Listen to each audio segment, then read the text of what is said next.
Okay, so today we'll talk about, we'll look at logistic regression. And the reason why we do this is because logistic regression, basically, once you've seen that, you've seen your first artificial neuron. Okay, so then after, it's just a matter of stacking plenty of these guys together, and you have a neural net. Okay, so if you want, at this point, when you finish this course, you already know what a neural net is. So, to come back on what we've done with linear regression, okay? So on linear regression, the inputs mainly were continuous variable, and so weight, age, and so on.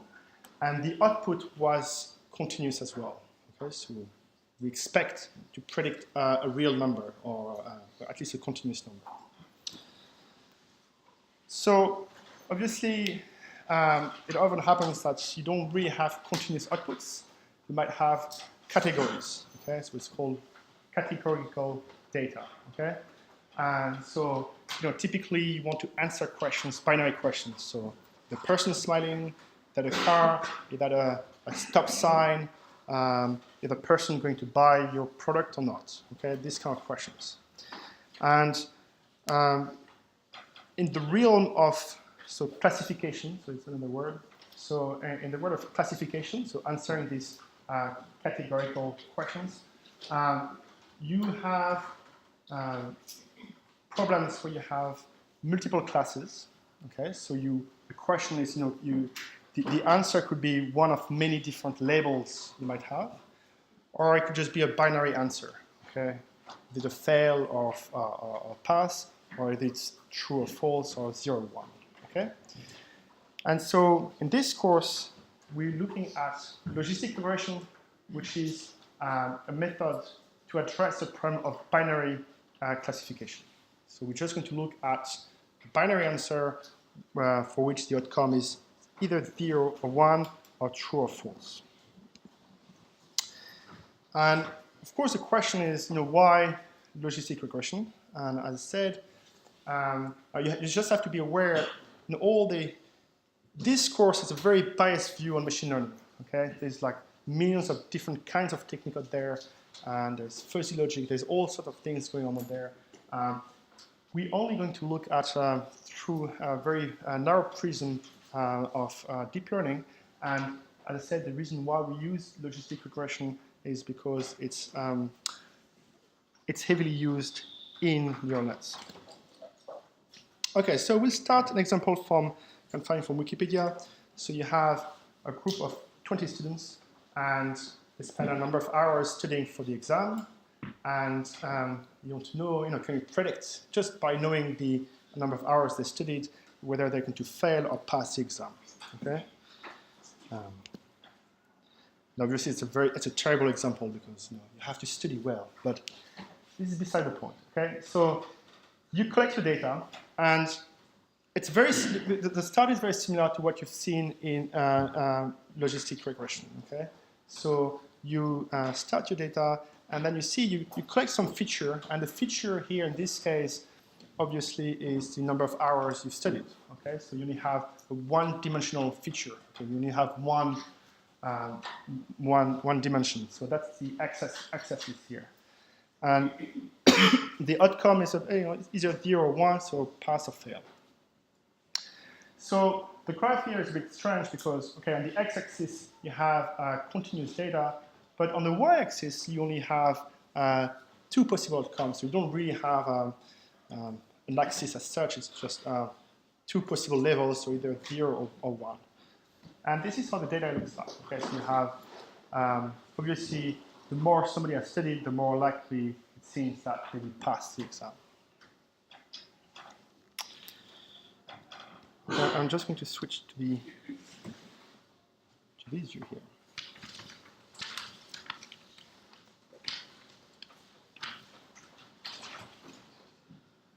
Okay, so let's come back to what we know. Okay, so we know linear regression, and sure enough, the problem, the outcome is binary, but maybe we could still give it a shot. I mean, that's the only technique we know so far. So we could say, right, let's try to said that the outcome, we could make a prediction for the outcome as just a linear combination of my input features. Okay, so we're using the same notation. So we have W, which is your weights. That's a vector.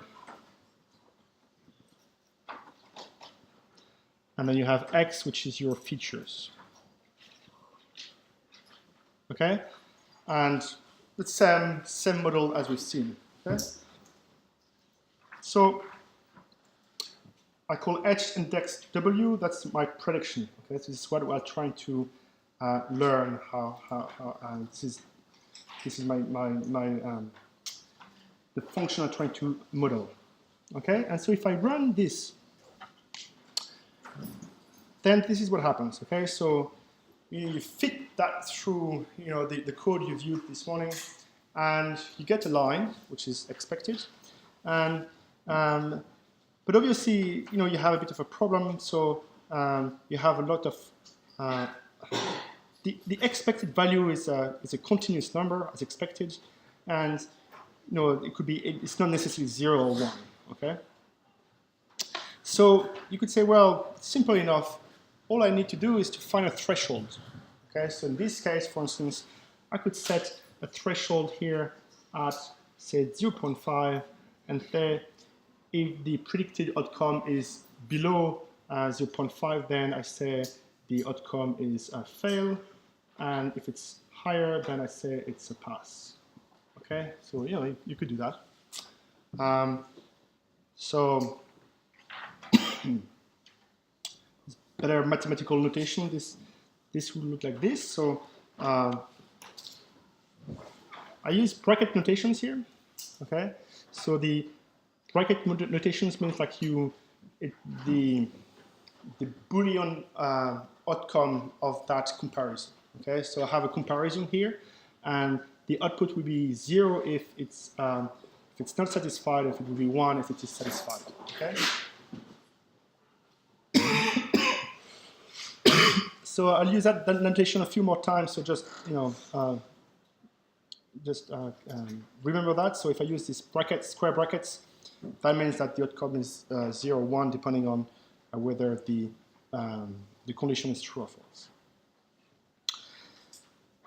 Okay, so the issue with that approach, of course, like you have a two-stage process. So first we estimate W, and then we apply the threshold. But obviously, W was not optimized to solve that problem. Okay, W was optimized to, so I can say that. So W was optimized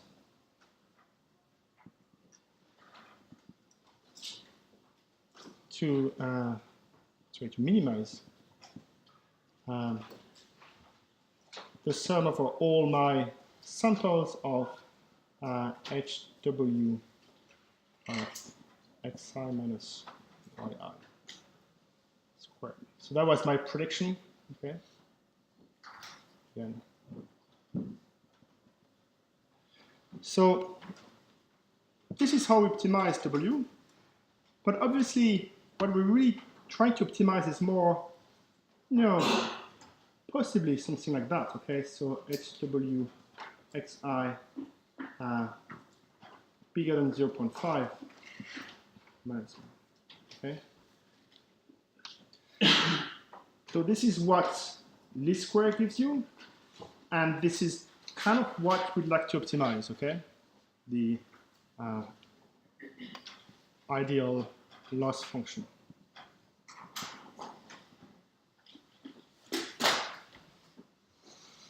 So this is not perfect. Okay, we're not solving. Yes. Why is the model changed to W transpose X instead of X transpose Y? Yeah, it should have been X transpose W, but it's the same because it's a scalar anyway. Okay. So W transpose. In all the notation, I'll try to keep it W X transpose W, but it's the same because this is a scalar. Okay, if you take the transpose of all that, this is equals to itself, and this would be W transpose X. So both are equivalent.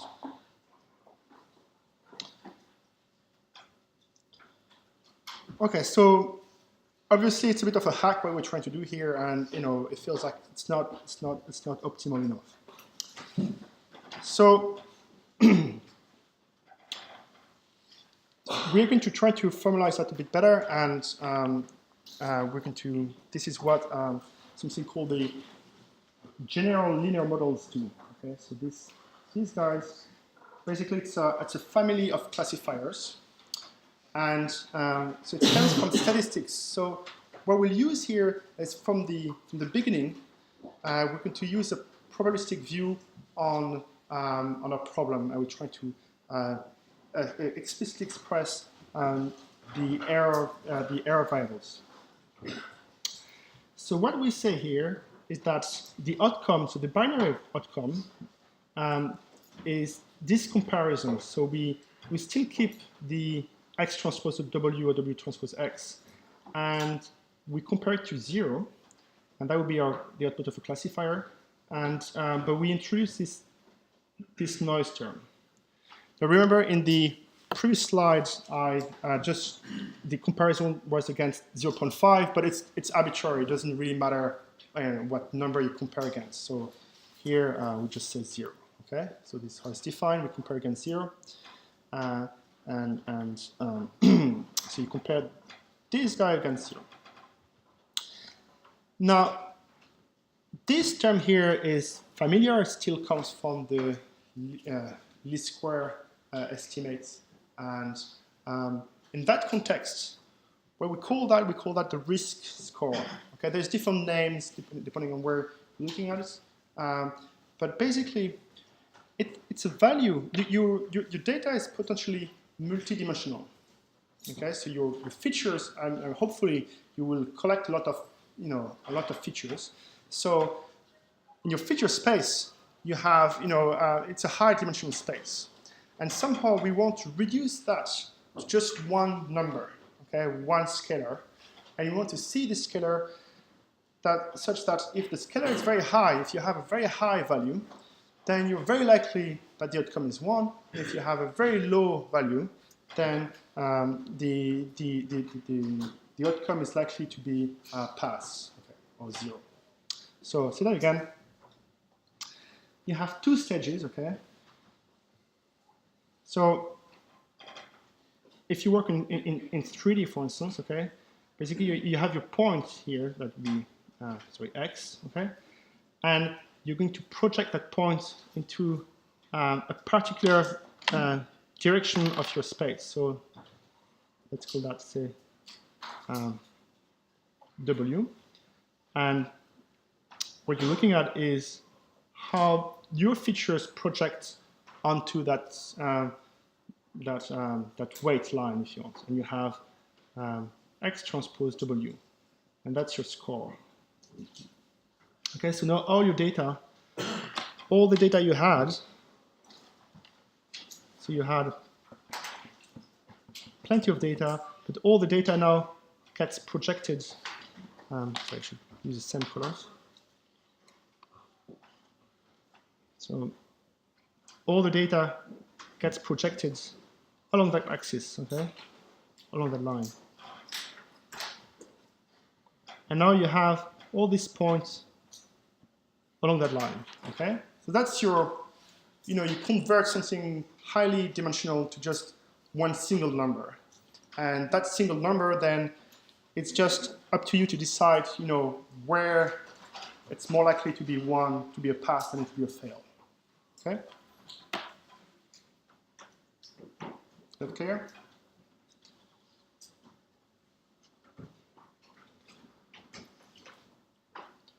So, just to be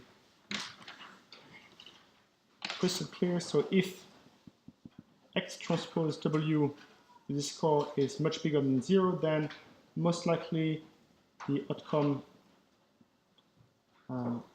Y is a pass, and if you're much smaller than 0, then the outcome Y is 0. Okay, so in between, you don't know yet.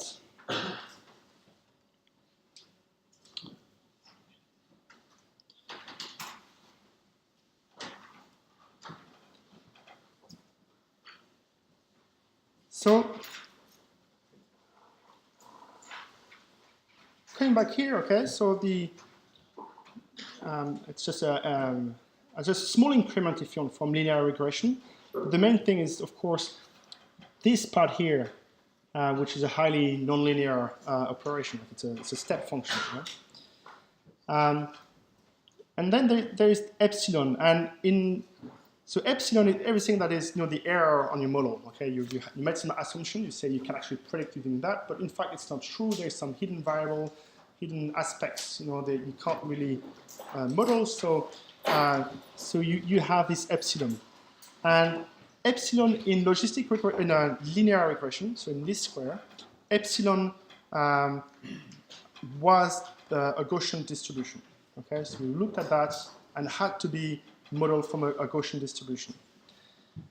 Here in general linear model, we don't have such a restriction, and basically there's a different type of optimization depending on the assumptions you make about epsilon. Okay, so you have a choice of distribution for the error. So logistic regression is one of these techniques. And in logistic regression, you make the assumption that the risk score is follows a logistic distribution. Okay, so no surprise here that it's the same term. Okay, and if you look at the PDF, so if you want the histogram of the logistic distribution, so on the x-axis here you have epsilon, and on the y-axis here you have the probability of epsilon. Okay, and basically, so we want the error to be centered in 0, obviously, and it's symmetrical as well, and it tells off very quickly. Okay, so very quickly, it's very unlikely to have a very large error. That's what we do. But there are different types of distribution for the error. Okay, so the error could manifest. So remember, so this is the assumption that if you take, if you have your model, if you have the correct weights, if you try to take a histogram of your epsilons, so you have all, kind of compute the error, the prediction for every single of your variables. So if you collect all this, if you measure all these errors, if you take the histogram of those, this is the kind of graph you should have. Okay, this is the assumption you have. As I said, logistic regression is just you take the assumption that you have that this error follows a logistic distribution. But you could have different types of distribution. So this is if you say that the error follows a normal distribution. So once again, this is the error. This is the probability of the error. And now there's not much difference between both, okay? I mean, I don't know if you can see both. Pretty much the same shape, okay? So the difference is really with the assumptions, further assumptions you have and different modeling you have, okay? But for what we do, we don't really care about that, okay? For most of the kind of, for deep learning and so on, that will make no difference to your life, okay? So for all we know, logistic probits, they give the same kind of performance. There's not much difference into them. As I said, there are fundamental differences in the kind of maths you can derive from that and properties and so on. But in terms of just pure raw performance on a classification problem, there's not much into it. So this will be the two main distributions that you will hear about when talking about general models. Okay, so if you have a choice between the logistic regression using the logistic distribution, the score, just a terminology here. So the score is called the logit. Okay. So if you read a paper, if in the exam, for instance, I say, the logit of that system is, something, that means that we mean the score, we mean W transpose X. Okay. And when we use the Gaussian distribution, okay, so we say that it's called probit regression, and the risk score is called the probit. Okay? So two different types of distribution, just ever slightly different, and they have different names and different background. We will not talk about the probit regression. It's not so much used for deep learning, and the reason is just because here you have to deal with the Hertz function, and the Hertz function, which is the cumulative distribution of the Gaussian distribution. Anyway, it's a bit complicated to implement numerically. So numerically, the logistic regression is much more efficient. So it's just a good enough reason for us to use the logistic regression, because it's just simpler to compute.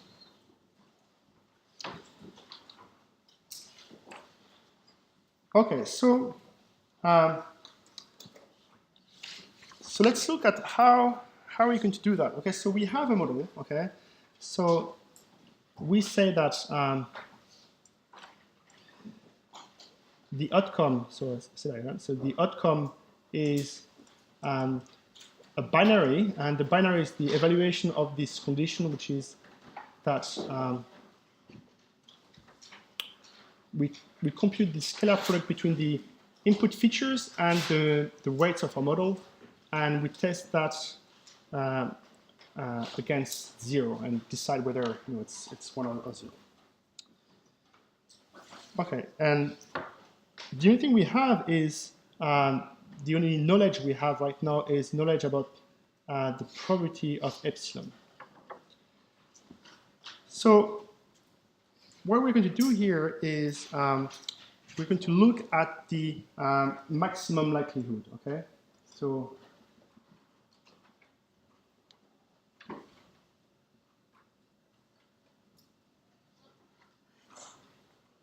again, we're going to come back from a probabilistic to a probabilistic standpoint and try to see, okay, we have a probability, the unknown is this epsilon, and we have a assumption about the probability of what this epsilon is, and therefore we can see how likely that we have the outcomes given a particular W. Okay, so we're going to have a W, we're going to choose a W, and because we have all the information we need, we'll be able to express what is the probability to have the outcome. Sorry.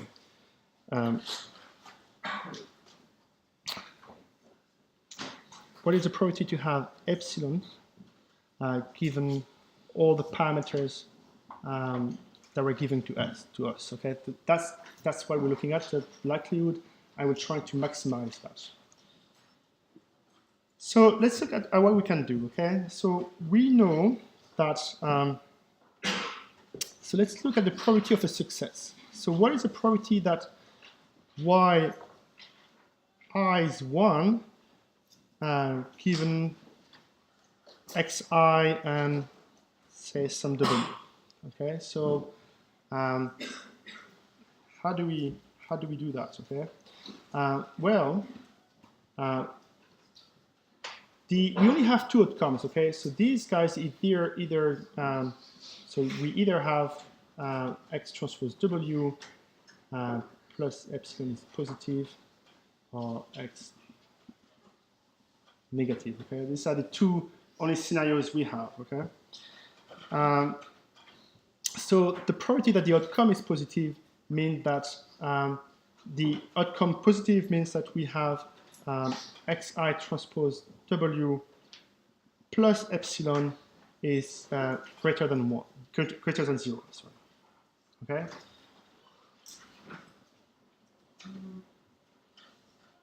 Does it make sense? So I'm just looking at a particular case. I'm looking at, what is the probability that this outcome is 1? And I know for my outcome to be 1, I need to have, according to this formula, I need to have this condition here. Okay, so the two are equivalent. So xi is 1 is equivalent to say that this guy is bigger than 0.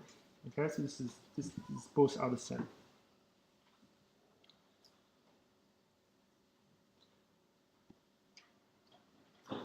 Okay, so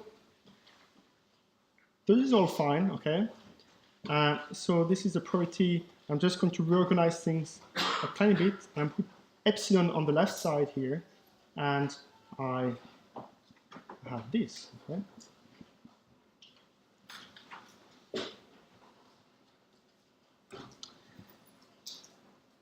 Now remember, we have made some assumptions about that. We know that. Okay, we assume that P of epsilon is the logistic distribution. And if you look at the logistic distribution, so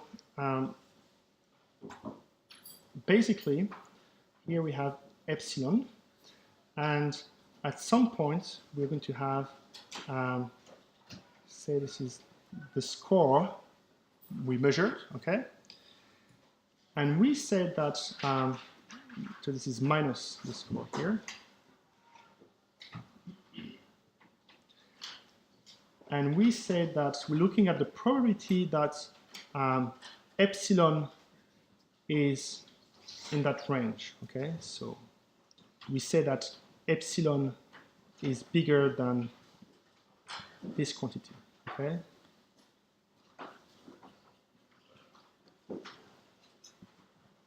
That makes sense? So if I overlay, I'm just going to overlay here the shape of the distribution we had for probability of epsilon. So we had the probability of the error is this kind of bell shape. And basically what we're doing here is, the probability that epsilon is bigger than this particular point is the integral, the sum of all the probabilities around here. Okay?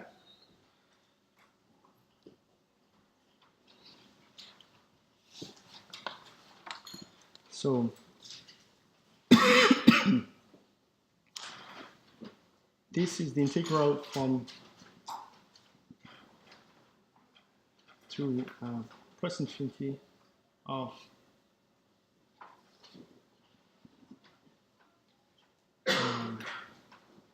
sorry.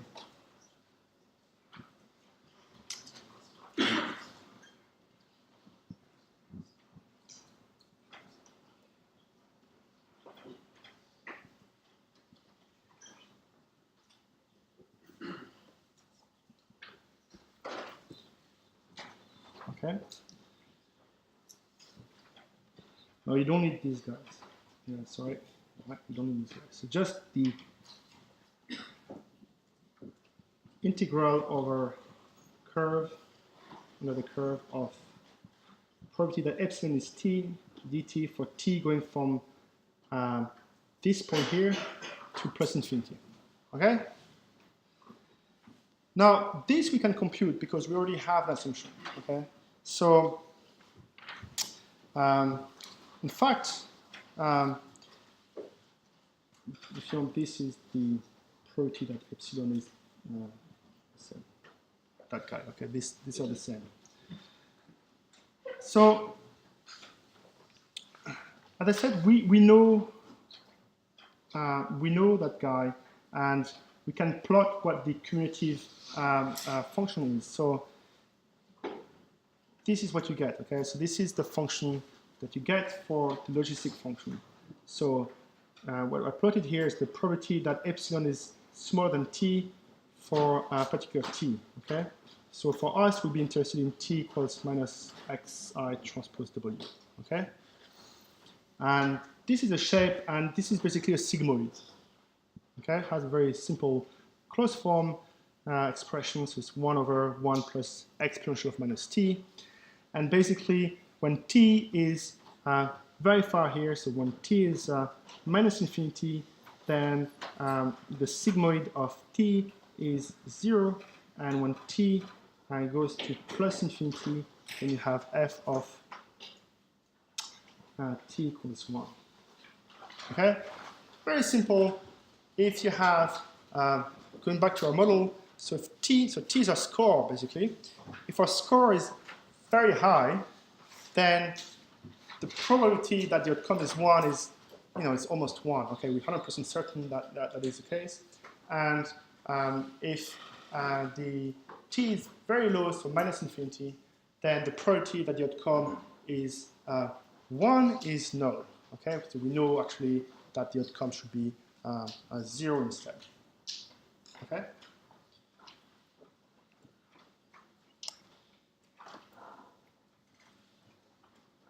So let's step back a tiny bit. Okay, so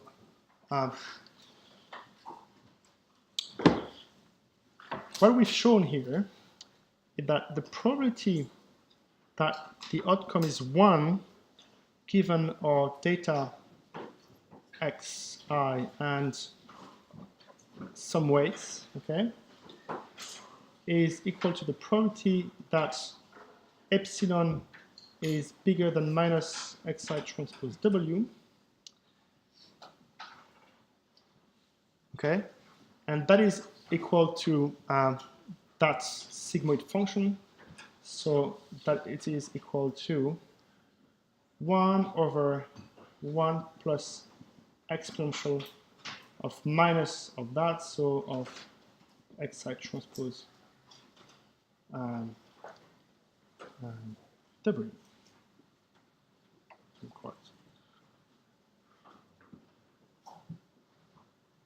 That shouldn't work again.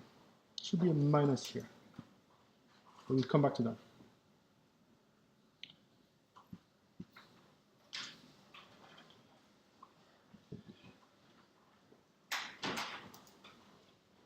Yes. So if you look at the slides, okay, there's a tiny trick going on here.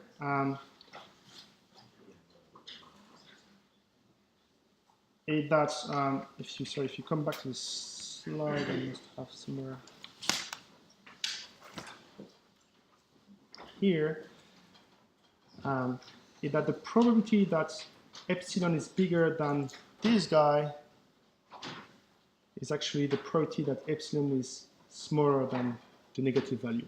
Okay, so if you check between the video and the slides, that's the difference you will see. Okay, but that's because your distribution is symmetrical. Okay, so it behaves the same way when the values are positive or negative.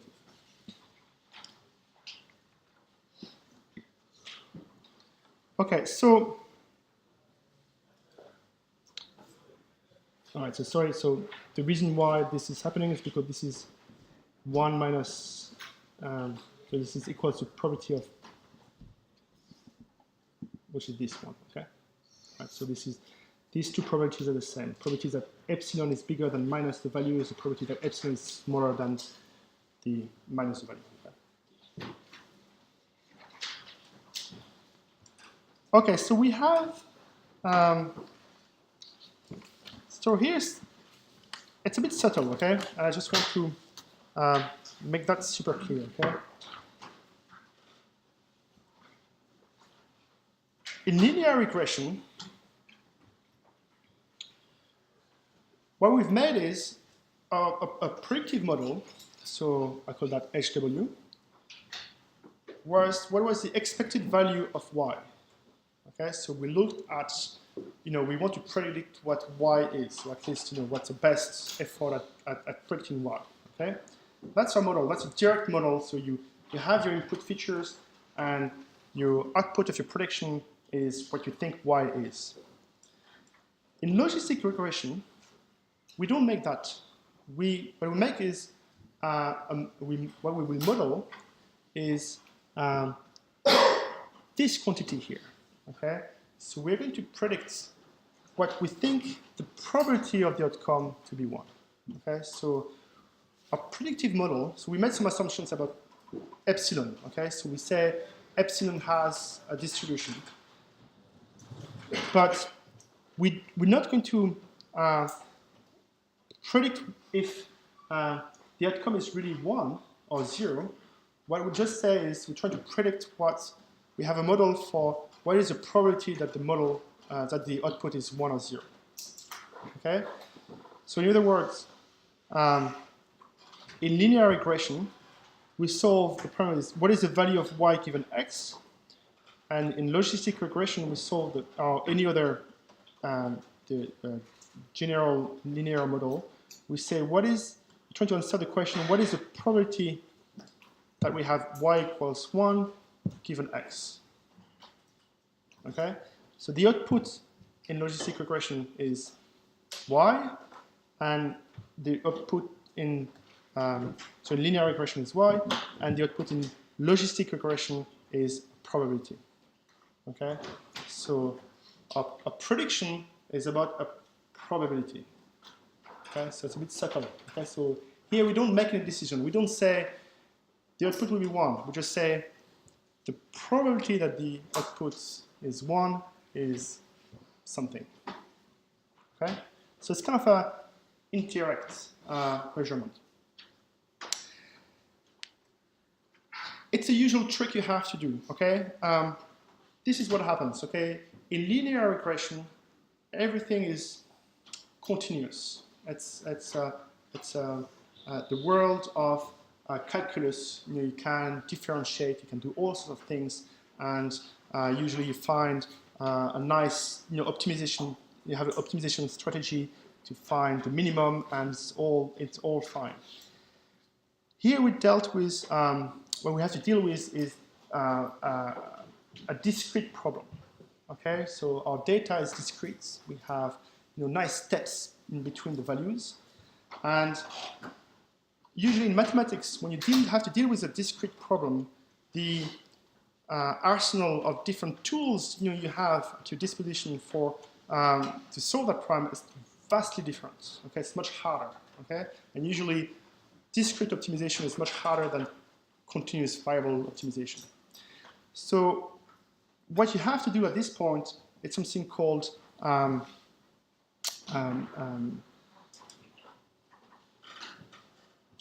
sorry.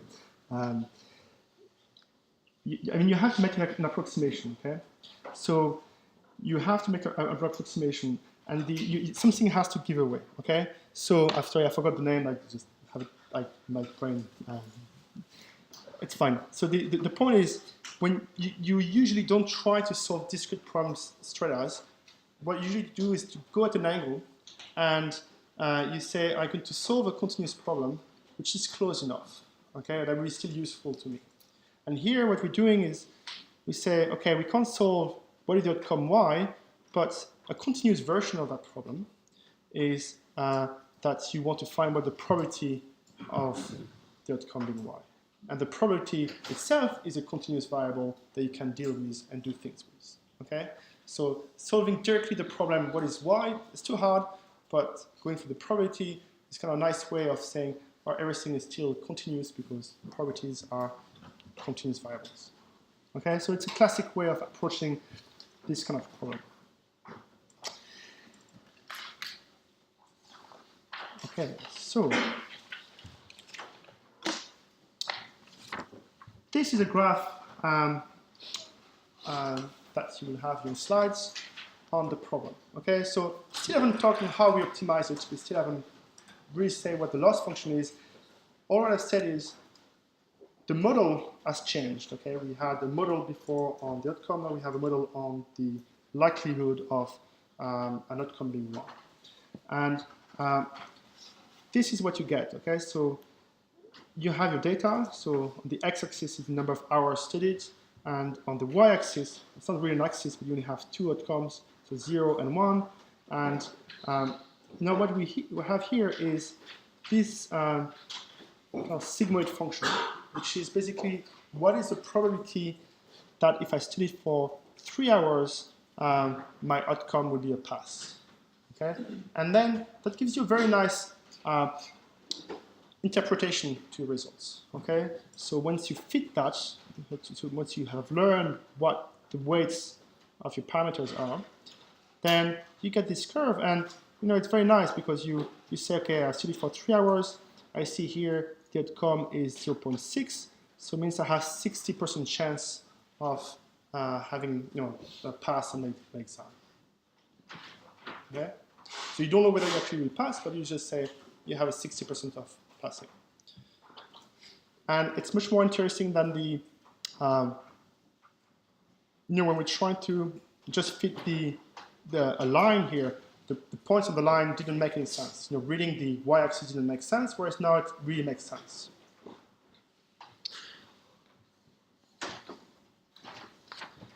Okay, so obviously so we're going to stop here, okay? But basically, next time we'll see how we optimize for the weights, okay? So how do we find the loss function, what the loss function for that one, and how we estimate it.